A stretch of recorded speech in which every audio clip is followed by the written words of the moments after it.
Hello, everyone. Thank you so much for joining me. I know things have been quiet in the group in the last few days, so thank you for joining me or watching the replay if you're seeing this again.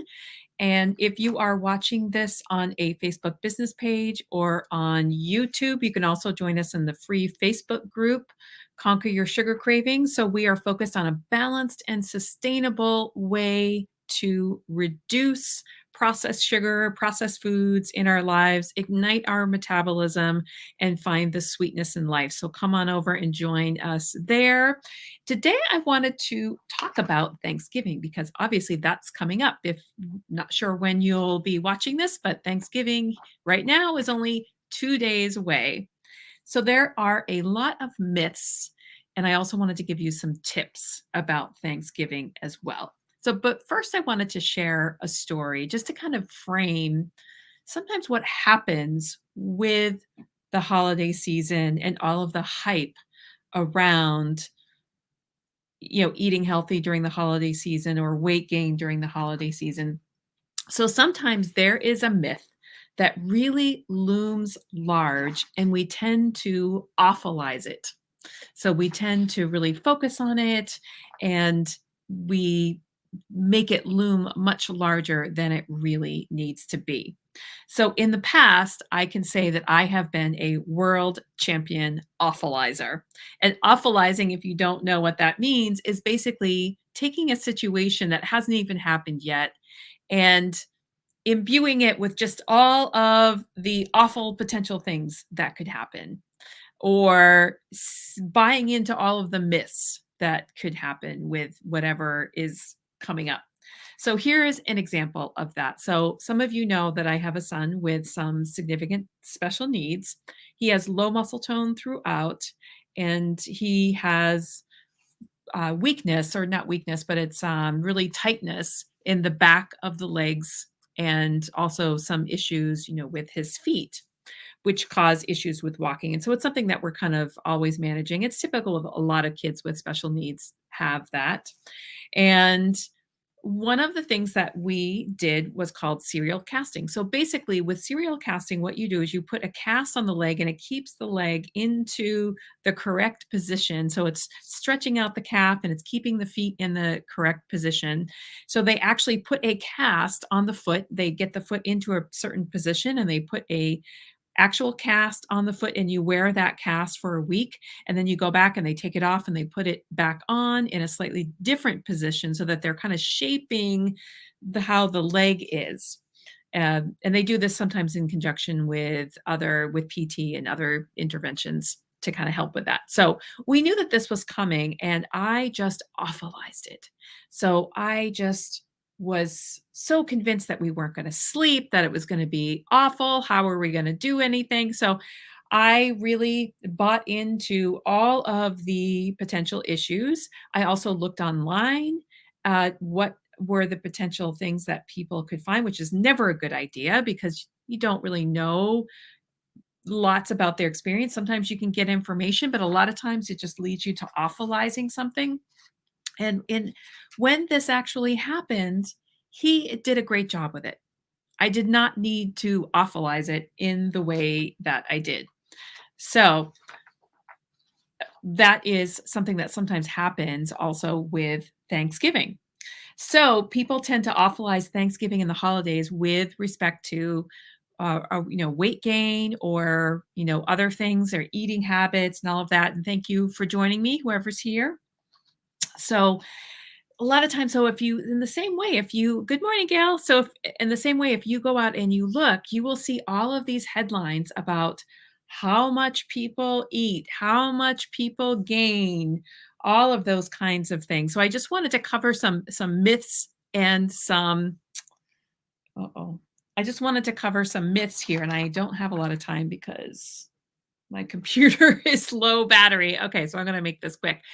So I just wanted to cover some myths with you and also some tips for Thanksgiving. So I'm here to tell you one, it's a myth. So you will look out there and you'll see all sorts of things that people say, how many pounds people gain over the holidays. And sometimes people gain maybe a pound. maybe a pound. But the issue is not necessarily that pound that you gain, but the habits that you pick up and the inertia that you pick up. So it may be a pound one year and then a pound another year, and then it slowly kind of creeps up. And then there are other times of the year that same kind of thing, habits are picking up as well. So there really isn't, so if you're freaking out about Thanksgiving and oh you've been making all this progress and now you're going to go backwards, it's not necessarily the case. You may be awfulizing that. So be aware of that. So what does happen, as I mentioned, is the stress. And then sometimes we are picking up habits because we are extra busy that now we tend to eat on the run, or we're eating processed foods, or we just don't have as much time. And our brain, once we kind of get a habit that feels comfortable, our brain does not want to change it. It takes some time to change that. So we kind of get stuck in that. Here's a second myth that I wanted to share with you, which is saving your calories. That is another myth. So how many times I've used to hear this so many times from people, I'm saving my calories today for the big day, for the dinner, because I want to have the dessert. All right, or I want to have all the treats or whatever. So I'm curious if anybody is watching this live or on the replay, that are you a calorie counter? Are you saving your calories? So this is another myth that happens as well. So here's the problem with saving your calories.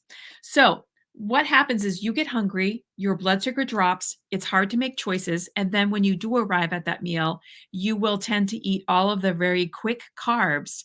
And this saving your calories and the calories in, calories out model really kind of completely ignores the fact that not all calories you used to. Okay, thanks for sharing, Gail. So you that this calories in, calories out mindset really ignores the fact that not every calorie is created equal, and also how our bodies work.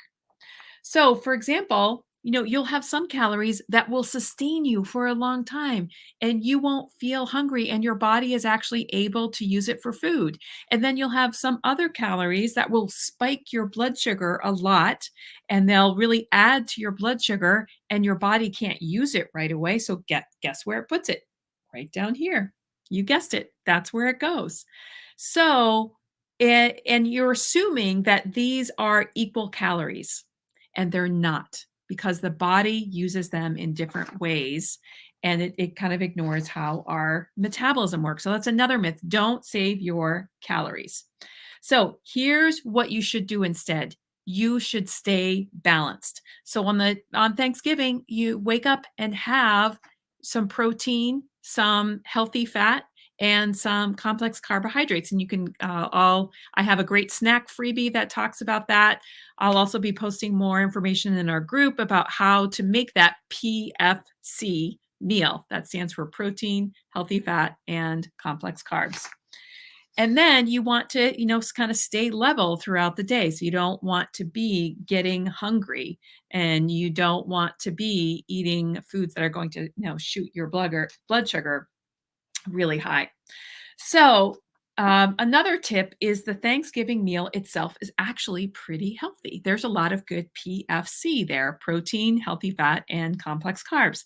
So, there's typically good protein, turkey or tofu turkey, whichever you prefer, usually lots of veggies and some complex carbs. So, make sure that you get all of that in. And did you know that even just changing the order that you're eating foods can change your metabolism? So if you're eating the protein first, your body takes a longer time to use that.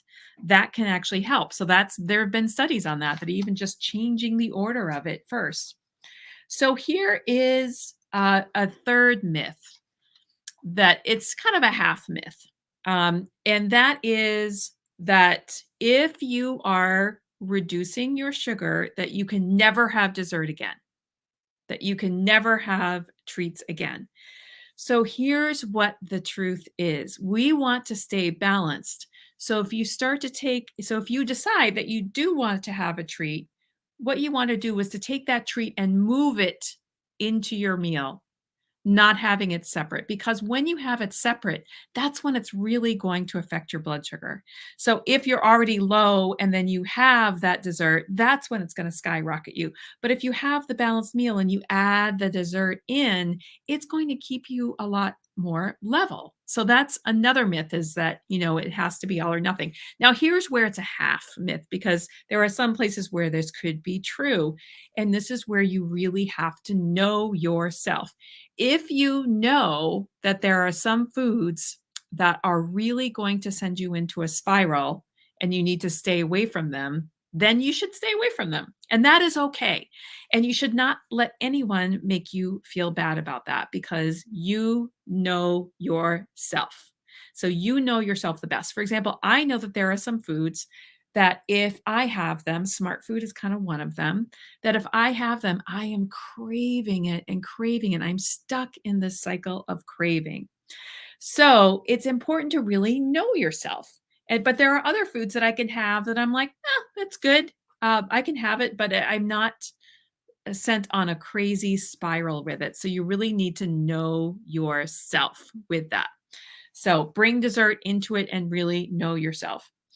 And then also, yeah, if you are bringing that dessert into your meal and having it, really take your time and slow down and savor it.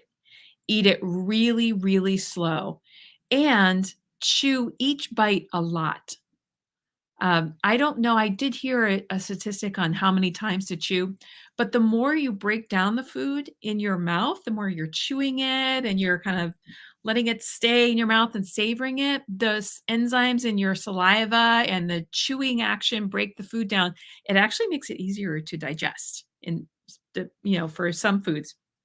But the point really is that you can really savor it and enjoy it rather than inhaling it and getting into a craving cycle. So that can be helpful as well. Then the last tip that I want to leave you with, so we covered those three myths earlier, but the last tip that I want to leave you with is during the Thanksgiving break where you may be seeing family, and sometimes that is a little bit stressful. There's old stuff coming up, things like that.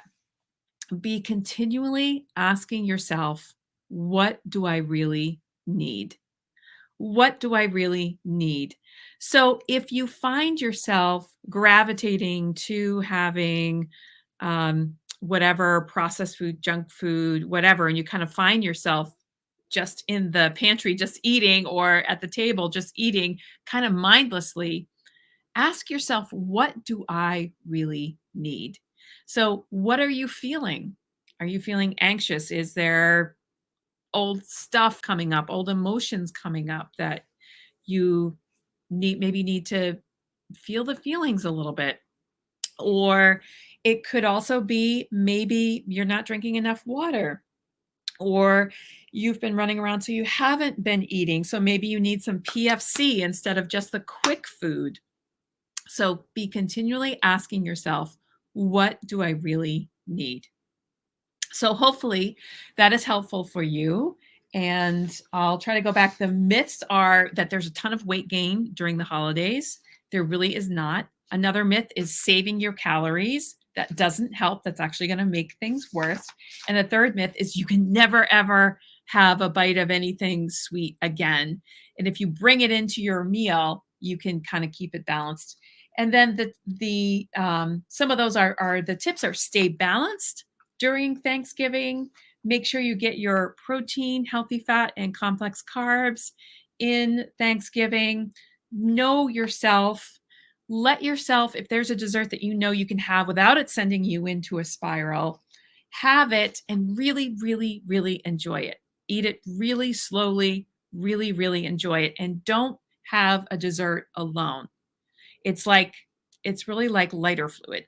You would never just take a puddle of lighter fluid and put a match to it. You would always use lighter fluid with something that burns slower, like charcoal briquettes or wood or something like that. And you would only use a small amount of lighter fluid. So the sugar is like the lighter fluid. Also, ask yourself what you need. So hopefully these are some helpful tips, and I may post a written version of this later on, but thank you so much for joining me.